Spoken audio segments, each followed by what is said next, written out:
Aloha! I am Lili Uo Kalani Ross. Aloha, I'm Kamana Beamer, and asked to talk story about my book, No Makou, Kamana, Liberating the Nation. For giving us your time to be with us today. And No Makou Kamana. We read this book several times. Not just once. The first time we read through it, it was just to get an idea. The second time was to grab and grasp and understand, and things that you gave direction to, you would go and look it up. And then the third time was really, we started talking story at that point. And the fourth and the fifth, and then everything else started falling in. You know, you start seeing this pool of Hawaiian issues, and they all start mixing together, and this to us was like a foundation. You know, we need to have a foundation, and I like the word opting.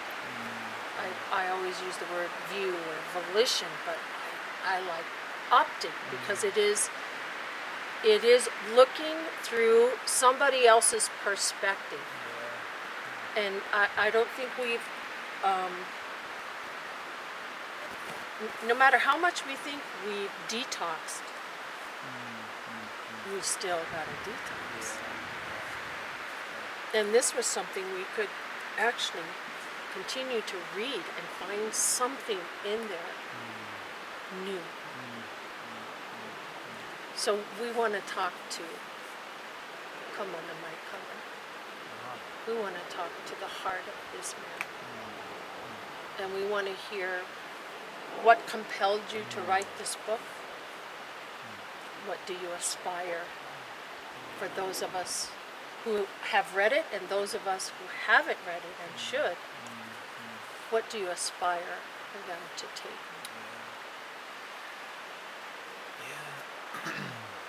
See, I guess how I came to writing this book really, like I talk about in the book, part of it is a mo'olelo about our alii, our history, and their what I consider to be amazing accomplishments, and their cunningness, their brilliance in the face of remarkable adversity. And I guess how I came to write that, at first probably my perspective is going to be informed by my ohana, by my family. Like many of us, there's a lot of mo'olelo about the relationship between a young Hawaiian man and this amazing grandmother. Kamapua'a, Kamiki, Wingord of La'amaumau, is all little portions of this connection. And so in my life, that's what I had. I had an amazing grandmother, and someone that always carried herself with aloha and grace and dignity, the most loving, make you feel like the most special person in the world. And at the same time, the most ferocious, fearless, immovable warrior. When someone tried to compromise her values or thought that our keiki couldn't accomplish alongside anyone else, or dismissed our cultural traditions and connections to Pele and others. So I think my relationship with my grandmother certainly informed how I thought of our people and Hawaiian leadership.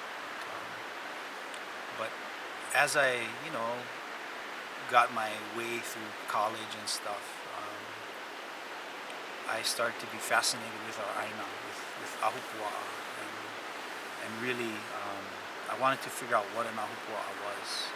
Not the kind that's a watershed, it's a pai-shaped bridge of land, it's a self-sufficient community, but I wanted to figure out really how did our kupuna set up the system and why. And it was really from me asking that what I thought was a simple question that eventually led me to doing the research to write this book. Because the deeper I got into understanding our Aina and our land system and how complex it was, then the more I started to read who were these chiefs, that codified it in the kingdom, and what were they trying to do, and what kind of people were they. And I started to realize that they were really intelligent, amazing people that wanted to carve out a space for Hawaiians for eternity and perpetuity, in this place.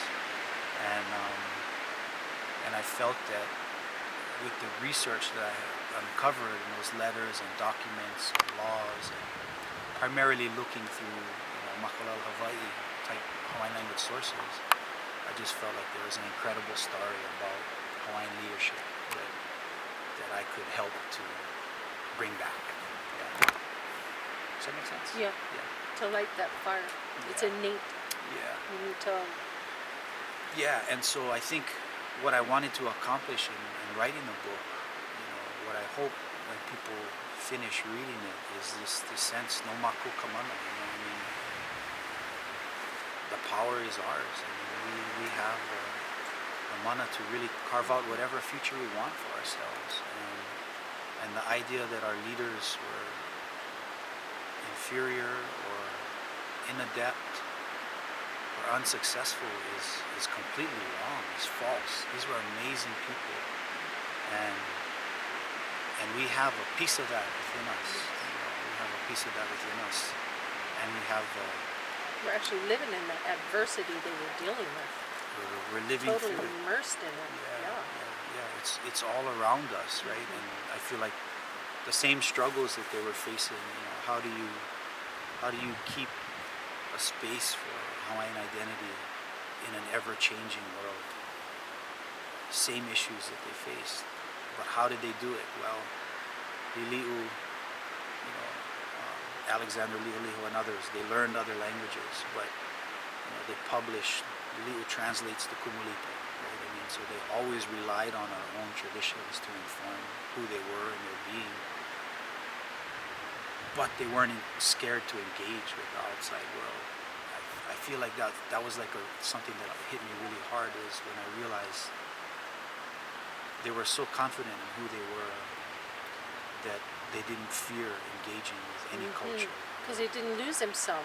Yeah. They were not going to get lost in somebody else's culture, but just to understand. Yeah. So that's what I hope people can read the book and just be. First, we worked with Kamehameha Publishing really closely, and they allowed me to put a lot of the original source material in there. So it's not just my word. You can actually read the handwriting of the chiefs themselves, or go read the laws. It's in the book.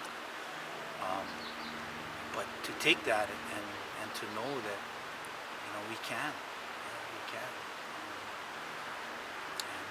And that's, like we were talking in the car, I feel like in many ways that's how our kupuna lived, was they tried to carve out a better place for us today, and they made decisions. Sometimes we might not agree with all of them. Or even understand. But we're here. Yeah? And to me, the future looks brighter than it ever has. Yes. Yeah. I believe they were spiritually based. And that's what I get from it. Yeah, I think in many ways, like I talk about this book being, like I learned from one of my mentors, John Osorio. This book partially is my mo'olelo, but the reality is there's no way I could tell this mo'olelo if it wasn't for the people that mentored me, the ways that I listen to my tutu tell mo'olelo, so I know how it's structured, so it moves people,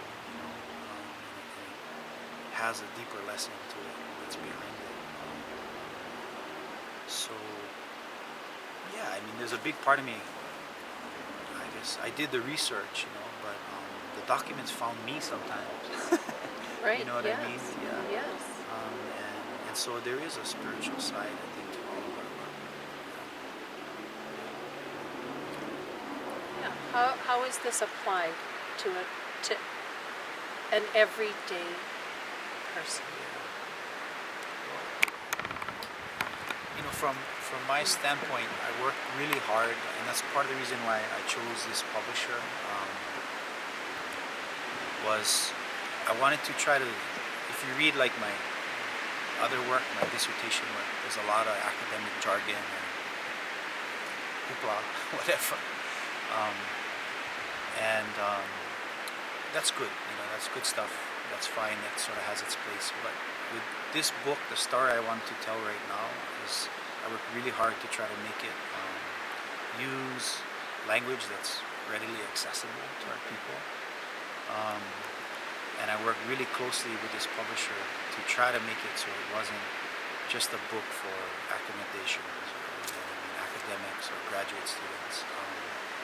Because, at least for right now, I felt that the mo'olelo that's behind these ali'i and how they engage with the outside world is something that, to me, just on a personal level, has informed how I interact with Malihini, how I interact with my own family, how I raise my children. It really has. And so I hope that, parts of those stories about how our chiefs engage with the outside world might speak to something inside of us. That's sort of what we said. And actually, I've had several kupuna come up to me that I didn't expect. That found my book. People, a generation or two above us, and they told me, "Oh my God, thank you for writing this." They said, I knew this stuff. I knew this stuff, but I never knew how to articulate it, or I never saw anybody address these types of issues before. And there is, there's mana to aloha. There's mana to being inclusive in how we carry ourselves. To me, that's the most powerful thing about all the adversities that we face is how we've carried ourselves with aloha through it. And sometimes that's been really hard to do, and there's plenty reasons to be angry. I don't doubt that, and I don't fault anyone for it. I get angry myself. But how do we push, our movement forward in ways that can galvanize global community support? I think comes from that base of aloha, and that to me is part of how the chiefs conducted themselves. That's why they set up trusts for us, like the Queen's Hospital, like the Li'u Okalani Trust, like Kamehameha Schools, is because they wanted to give back and maintain that aloha. And I think that's a really good example, because now when you look at these trusts, they've been abused, misused. Should we, could we bring that back into view? Yeah, I think there's a lot of, I worked for Kamehameha Schools. I'm a beneficiary, like many of us are, whether it's through some program or another. And I, believe it or not, I had a trustee come up to me and he told me, "Hey, Kamana, we're reading your book for our retreat." Nice. So, and that was another example where I was like, wow, I never expected that, but you'd have to speak to them individually to see, what if it did move, if it did resonate, what they got out of it. So I think there's opportunities, to engage our trust, and many of them are trying to get better and can get better. But there's something about the leaders, to me, that I looked at in this book, and those characteristics of Hawaiian leadership that I feel like we got to cultivate again in the world, and bring back. And hopefully people like that are eventually the trustees for all these organizations, and are making decisions for our people. So that would fall into the optics, right? Yes. So really what I was trying to do, I have incredible mentors, right, that I've learned from and stuff, but you read some of the previous works, and it's sort of like, you had the early missionaries saying, "Hey, look what we came and we did for you, Hawaiians," right? And then you have these warriors that came up, you know, in the 60s and 70s that said, "Hey, suckers, look what you did to us." You know what I mean? And that was a powerful story for its time. But I felt like I wasn't interested in what someone did for us or did to us. I was more interested in what we tried to do for ourselves, you know? And that was our idea of Oiwi optics, was sort of how did our Oiwi, the people of the bones, our leaders, our kupuna, how did they view that exchange? When it's really clear, the missionaries thought they was going to come here and do something for us. And sometimes they did stuff to us. But what did we do in that middle space? What did we do for ourselves? You know, and that's the stories that I want to bring back, because, like we talked about, we live in challenging times, adversity all around us. And if I can, just like Mo'olelo always inform our people how we lead, what values we strive for, that's the power of Mo'olelo today, and that's the stories that I wanted to tell with this book. You know, I think because it kind of goes along the line where some Hawaiians will say, so maybe if I start planting taro, I'll be more Hawaiian. Or what do I do to be more Hawaiian? What do you say to those that feel that way? They feel like, well, I just can't get into the language. I don't have time, or I'm working just to survive. I don't have the land to plant taro. I don't fish. I don't even know how to make a fishing net, but my grandfather did. You know, they have all these things, but it's kind of loaded on top of them where they're feeling weighed down, that they're like, wow, what kind of Hawaiian me? I no can, so I guess the best Hawaiian I can be is just live as an American. So I think that's kind of along the question. How do you talk to them? I mean, they read this book and they go, yeah, that's who they were, but how does that apply to me? How do I see that in me? How do I start? Where do I begin to start feeling the connection between them and us? So here we have in our own community, we have people within our own community that is promoting that our ancestors didn't do anything for us. They threw us down the river. They sold us. They were greedy. They were X, Y, and Z, but yet we were not in that position. We're parents. We make decisions that later on we find out, well, but at the time it was the best decision I could make. And I felt it was the right one. And so we're not in their position. We're actually living in this foreign introduction, but we have made it ours. We've survived to make it ours. But there are those that feel lost in that and are getting this negative introduction that they're nothing. So how do we help them rise to connect? So all of those practices you mentioned are fantastic, right? People that know how to lavaia, people that know how to mahi'ai, people that can hula, can oli.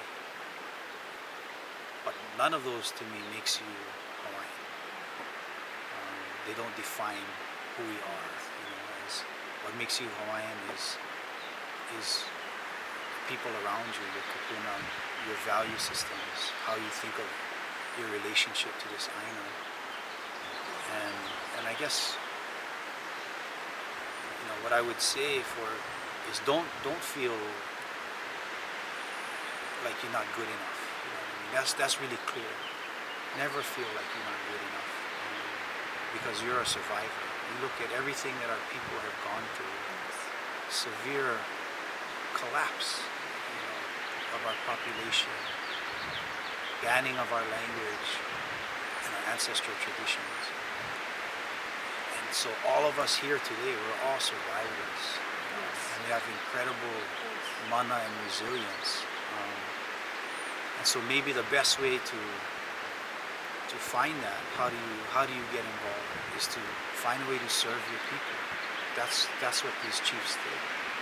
You know, is even if it's, you know, I would run and grab my medicine for my tutu because she get diabetes. You know, when I finished part of my schooling, I came home to Hawaii Island and we spent a year with my tutu. And I didn't get any more degrees or anything like that. But guaranteed that was probably the most important time in my life. You know, she was aging. She had diabetes. I went every week, go pick up her medicine, and just see what it's like for the kupuna today, and how could I make her life a little bit easier. You know what I mean? And when you do that, you know, the stories that come out, right? Because you're spending time.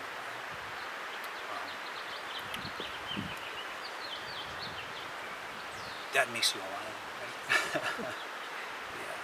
So we treat each other as we would treat our people. Yeah. Yes. With that kind of respect and love. And that's the beginning, the start of, yes. And everything else will fall. All the negative things will fall when we love. Yeah. That's what she did. Come with aloha. Meet people where they're at. Yes. Not everybody's, and shouldn't. Everybody shouldn't be in the same place. Yes, right. Yes, I agree. Yeah. But we all can find a way to serve, I think, you know, whatever way that is. Yeah. Sorry. Oh, No, I'm no. glad to see. No, that thank was you. wonderful. Thank you for sharing that Yeah. with us. Yeah. Yeah, I think that's important. But a lot of people feel that way. Maybe they're afraid to say it. They don't know how to express it, maybe. I mean, I feel that way about my grandparents too. And in some ways, I wish I had listened more, but I was so involved in this new world and listening to my grandparents and this dual thing going on. It was wonderful, but they still had a lot of things to share. And I loved them for their simplicity. There was so much to be said in their simplicity that can't even be put in words. Yeah. You know, here I was, right, thinking on sustainability, farming, and growing all this stuff. It's great. And then, you know, I go live with Tutu for a year. She sees me throwing away Ziploc bags. Dear, what are you doing? Why are you throwing away Ziploc bags? We can use those. Next thing I know, I'm washing Ziploc bags. You turn them inside out, you scrub them with the soap, you hang them up, you dry them, and you can use it again. And use it again. And so I'm thinking, wow, I guess I wasn't so sustainable. Yeah? I thought I knew all this stuff. You know, simple, everyday practices that's what that they did because they had to reuse. Everything was precious, right?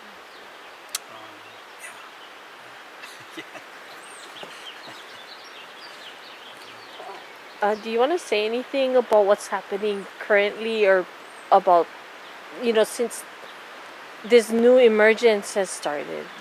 Yeah. Can you, like, in your own personal estimation, like, when did it start, this new emerging consciousness? Because, I mean, for me, personally, I don't know anybody that was talking about this stuff a year ago. Like, just for me. And I don't go to UH. I'm not in Hawaiian language. So they might have been talking about it way more than me, but this stuff has been kind of out in the open now. This is from a year ago to now. I'm talking like a little bit before the DOI. Yeah. Everybody just kind of came out of nowhere. Yeah. To me. Yeah. What was your feeling, and when do you think it really started to turn that way? This nationalist, almost overnight kind of consciousness. What was the turning point around? You know, I was just going to say it was kind of tough. Yeah. It is hard to say. I mean, I guess when I think about it, clearly it's been in the works for generations, since On some level. on some level, the oppression that we've come through and been resilient on. But I think you're right. In the last year, it's been amplified in ways. You talk to John Azorio, Uncle Walter Reedy, they'll tell you it's never been like this. And these are people that have been at it for a long time. So we're in a new time. I totally agree with that. For me, when I look at it, certainly I was involved in discussing these kind of issues and stuff, but there's a lot of other Hawaiians that were involved in bringing these issues to the forefront. People like John Osorio and Keanu Sai, Uncle Walter Reedy. But maybe the moment, if I was to look back in the last year, year and a half, I think the moment that to me it really sparked up was that letter from Kamana to Secretary of State John Kerry, and sort of the reaction that our community had, because that was a really courageous thing that Kamana did, and it couldn't have been easy, and clearly there's still a lot of political challenges that he's facing. But honestly, if I was to look back on a moment, I think was when we all realized that letter had been sent out, and the press were sort of treating him like he went sort of AWOL, or he was being reckless, right? And then a lot of people said, no, this is Mana Opono, this is the right question, this is a good thing to discuss. But that's where we saw our division, kind of openly. That's true. Who was on one side, who was on the other. That's true. All these agencies who were supposed to be serving us, we now see them in a different position. Yeah. It's very true. Yeah. And then I think, but what's happening now, with this, to me, this concept of kapu aloha is amazing. It's just super powerful. And the way that people are conducting themselves. Yeah, it was different from the 70s. Yeah. From the Renaissance in the 70s. And I think personally, certainly people can disagree, but our issues are international, global issues, and in order to speak about them with the dignity of our kupuna, we have to hold ourselves to that higher standard. And we look at the examples that I look at, these global movements where we had periods of tremendous injustice, right? Maybe like South Africa, and you look at leaders like Desmond Tutu and how they got out of it, right? It was about first recognition of the past and the problems, and these really deep, hard conversations about all of that injustice. And then it gets to a point of almost aloha and forgiveness, or you look at, that's a huge global movement. So many people look to that and say, that was an amazing way to get out of this oppression and complex issues. And you look at people like the Dalai Lama and how he approaches the adversities that his people have faced, and it's almost like that aloha again, I heard a talk where he said, he thanks the Chinese for the oppression because it helped him to raise him and his people even further above, And so sometimes if we look at our injustice and oppression, I think, wow, is there a way that we can harness that with aloha and reframe sort of everything that we've been through and where it takes us? Yes. And I feel like that's what these young leaders are doing. Yeah, they're standing their position very well, intelligently. Yeah, and we can actually debate them on the points, because we have some serious points to be made about injustice and the larger story. It's much more complex than Hawaiians versus Haules, or science versus culture. there's a history of injustice that's been here that that we know how to navigate our way out of, and at the same time stains everything that happens in So, Hawaii. so you've gone through the educational circuit. Yeah. What would you say to those who would like to venture into that arena? Yeah. What direction would you suggest for them? No, you can. I mean, no, you can. That we can apply ourselves as much as anyone else, and when we're passionate, and when you find your kuleana and what you meant to do, you can be the best. You know what I mean? And that's what we need. We need the best for our keiki and for the future. So yeah, so no, you can. It's not that hard. If you find what you're passionate about and you find your place, you can do it. And Our people are passionate people about everything they do. exactly. Yeah. Man, everything we do, you try go make nets with the old uncles, and I realize how many knots I cannot even come close to making it. I cannot, but that's their passion. Right? Yes. That's what they should do, Mm-hmm. and they found that. So yeah, so no, you can, and try to find good mentors. I mean, that's the key. To me, that's the key. I was blessed with, I'm the most unlikely PhD in the world. Go ask anybody that knew me in high school or intermediate. I was a kolohe baga for sure. Athletics is probably what got me through school. But somehow I was blessed with really good mentors, and I found my passion. I've always been, because of my grandmother, driven to think about what the future of our islands look like. What is justice for our keiki. And so that passion, I guess, kind of somehow found me to the right mentors and to the right positions to be doing the work I'm doing today, I guess. Yeah. What does the sovereign kingdom look like for you in the future?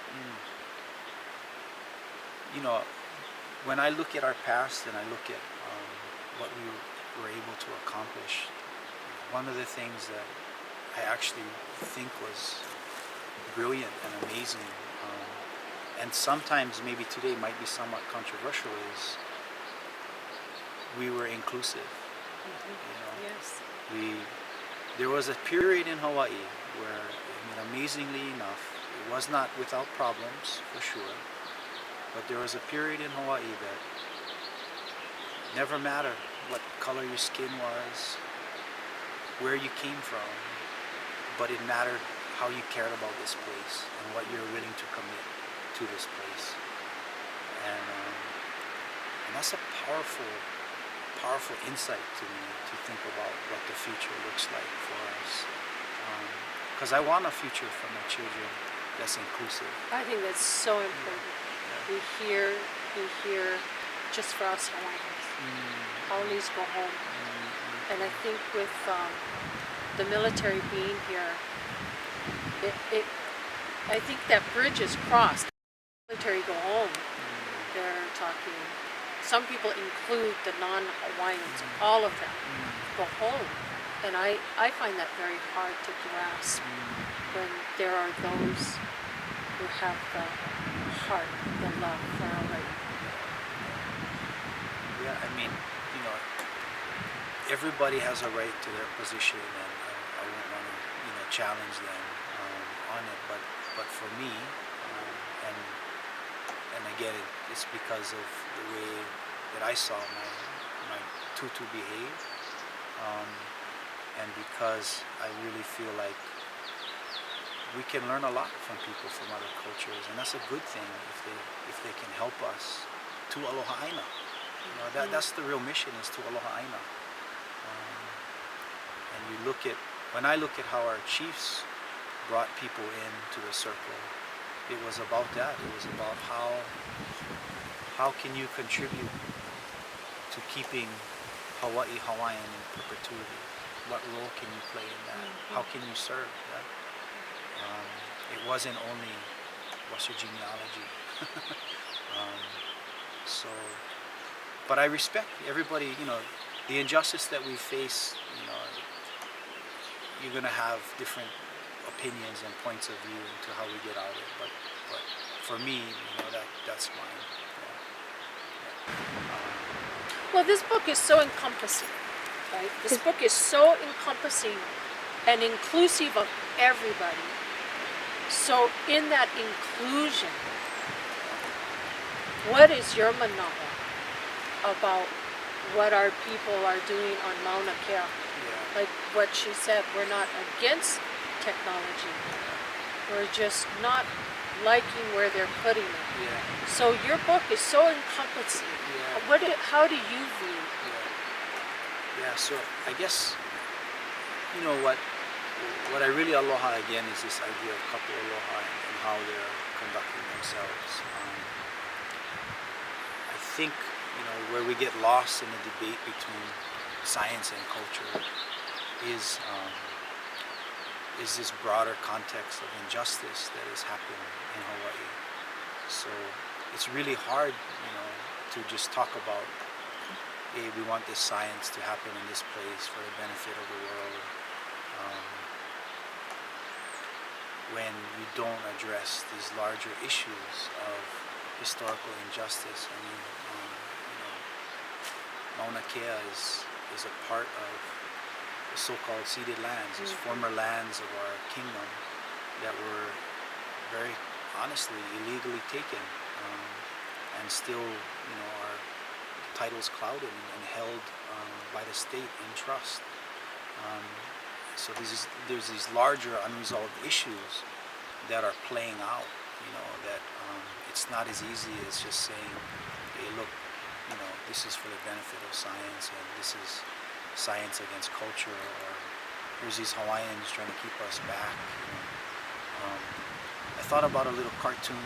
I cannot draw for nothing, you know, but if I could, I thought about a cartoon. You know, you have these two people talking to each other, and one person says, you know, I just don't understand it. You know, we've overthrown their country, we've taken their lands, and we just want to build a telescope. What's the problem? You know, and then the other person says, oh yeah, you know, the Hawaiians, they're just backwards anyway, right? and I mean, it's comedy, right? It's comedy, but there is a little bit of truth, I guess, if people can see the broader context. Because I'm certainly not against science. I'm a scientist. But isn't our culture science? Our culture is science, exactly. That's why and we they kind of put it in a category where it doesn't. I mean, we were astrologers long before astrologers came. Yeah. We're navigators. Yeah. We have our navigating teams circling the globe as we speak. Yeah. And they're going to look through optics, which is kind of ironic. Yeah. They're going to look through optics to see what it is we already know. Yeah. So how, you know, so the culture and the science is definitely a little confused. They're just using modern technology. Yeah. And there's, just like you said, I mean, our culture was really rooted out of our relationship to our aina and to our environment. And so much of our culture is immersed in that natural world and environment. And there's plenty good examples of them coming together in really powerful ways. I mean, some of the science that's informing, you know, restoration of lokoi'a and fish ponds, and the science around conserving our forests and ecosystems can really be aligned. You know, we see it, Hawaiians more involved and aligned with our culture. So science and culture aren't, yeah, I mean, we can weave them together for sure. But you know, there are these other places, right, that are sacred to us. There's this larger history of injustice that we gotta kind of figure out before you know, we can just keep things at the status quo, I guess. Yeah. What are you working on now? I mean, we're here at Kohala. Yeah. We're filming here at a gift that was given to the Kohala Center, of which you are now. the executive director. And so we're sitting in a beautiful landscape. What are you doing now? Yeah. You know, right now we're working really hard to find ways to help our islands get closer towards food self-sufficiency, energy self-reliance, and ecosystems health.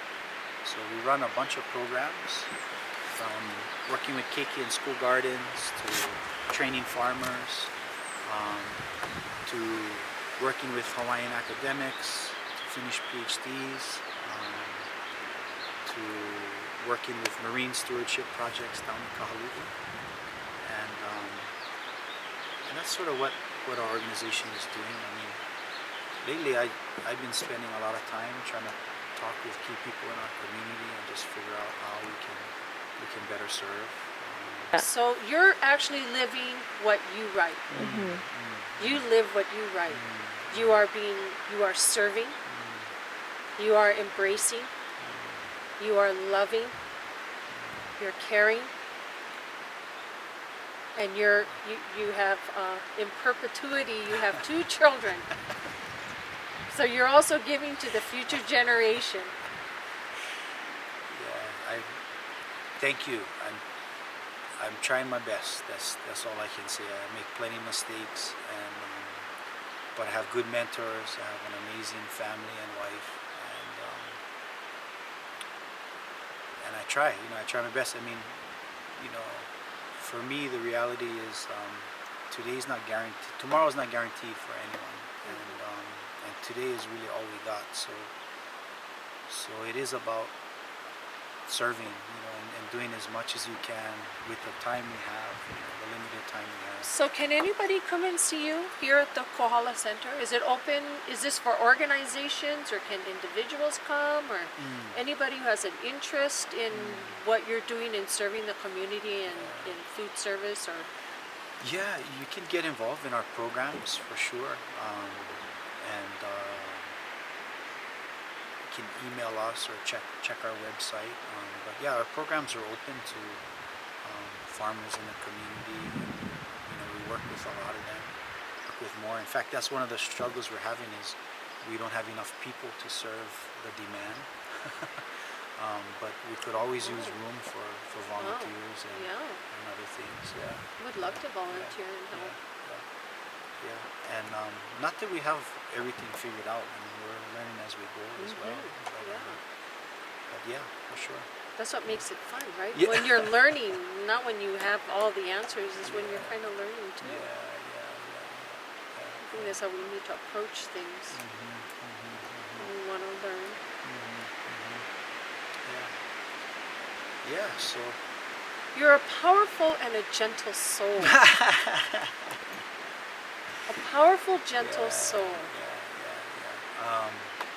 I've learned to be comfortable in my own self, my own weirdness, and so I can be really passionate and dedicated, and I try to live up like my tutu, come with aloha, embrace. The most powerful thing is when you have those values, and then when you do stand up, it says even a larger statement, right? Because you treat people with aloha and respect. So I just learned that from my grandma. And nobody, I'm just trying my best myself.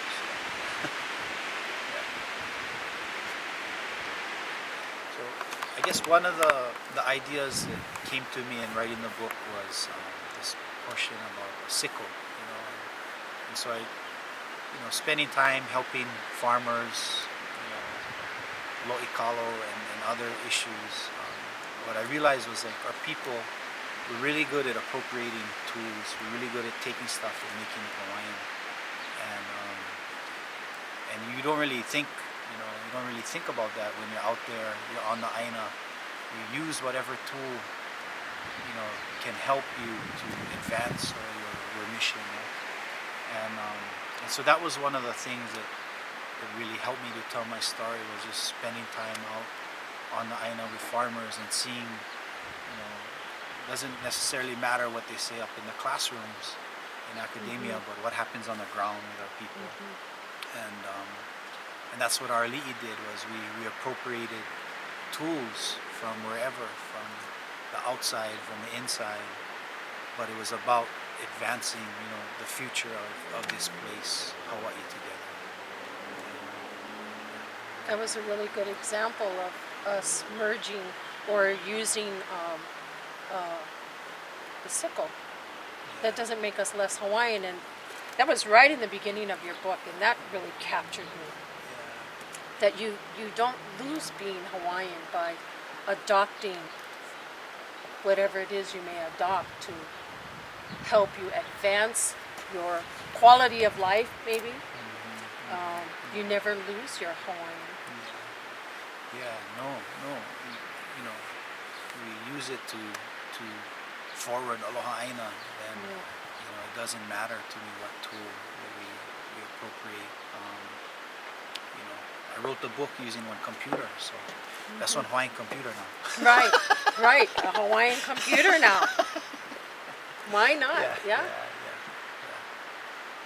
So. Yeah, that captured me right off of right from the very beginning. You never lose being Hawaiian. I think that's really important to understand that. So no matter what we do, we keep our giving, our aloha with each other, embracing the things that come. And I think the key to that is when you love, it changes. It changes whatever you embrace when you love. And that is so hard. I want to thank you for writing this book at a time that was so needed. And the controversy brought out a lot of things our people were feeling of every generation, and everything you could possibly think of. How they felt, how they didn't felt, their anger, their love, the positive, the negative. It was so important to hear at the time that it seemed like when you wrote your book, the DUI and everything just started rolling. And now we're just in full bloom. And I don't think it's ever going to stop. I don't think it ever will now. Our people are more informed and more in tune than we've been probably since 1897, so I don't think so. Hawaii's going to be changed forever, I think, with what's been happening lately. But you're right, we keep our aloha, we embrace, we include, and to me, I want to share with you a story. But you can take it off if things go down. I just want to share with you a story. I'm the youngest of 10. And I was born and raised in Idaho. And so, very Hawaiian to have your genealogy on your wall. So my great-grandparents, my grandparents, and the whole thing on the wall. And I never met my grandparents, but I loved them. And so in order for my mother to survive in America, she started a Hawaiian club for the kids who were going to college from Hawaii. And so we were raised under the umbrella of Hawaii. So I came home wanting to embrace my grandparents because I loved them through my mother. And when I met my grandfather, he did not like me.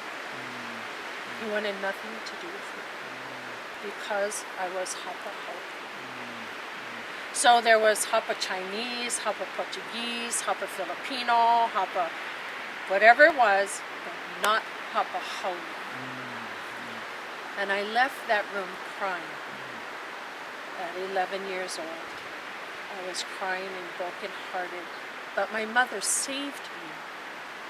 She saved me with love and telling me all the good things about my grandfather and loving him, that when I was directly confronted by my grandfather that I don't like you, I want nothing to do with you because you're Hawaiian. It was that love that saved me. But to even further this, my grandmother called me into the room because I was crying. So there's my mother, my grandmother, my grand aunt. They're all sitting in a row. And my grandmother asked me, "Baby, what's the matter?" I said, "Grandpa, he don't love me. He doesn't want to have anything to do with just nonsense. Come on." So she says, "Do you know who you are?" I said, "Yes. I'm Lily Wokalalios and I'm trying to compose myself." "Yes, honey, yes. Do you know where you're from?" My mom. Hawaiian. "Yes, yes, that's where you're from." "Well, where does Mama come from?" "From you, Grandma." "Yes, yes." So she says, "Let me tell you where you come from. Long before the stars, long before this planet, long before any galaxies were created, there was a heavenly kingdom. We're spiritual. Keawekane, in his power and grace, loved us. That he created the stars. And he created this planet. And he asked us, go down there and teach them about us. Teach them about me. And so all three generations put their hands to their mouth. Grandma said, "And Keawekane casted us out around the world, but he left in the middle of the Pacific islands, crumbs, that no one would ever want to look or even think to look to find this treasure, footsteps of Keawekane." She said, "Ha, the life of the living breath, by the life of the living spirit of the creation by you. Ha, by you." And she said, he created a people to live his love and her compassion. And there will be those around the world that will return. So she told me, your grandfather, he forgot that there will be those that will return home to home. And I wanted to share that with you because this is what brought that story to full life for me, with the embrace of who we are and those around us, and that we are a part of the world now with all the nations in us. When we embrace the world, now the world belongs to us. We hanai the world. Now they belong to us. And I just wanted to share that with you, that's what this book did for me today. And when I read it, it brought that story to the present. It wasn't just a story for me then, or just for myself now. This captured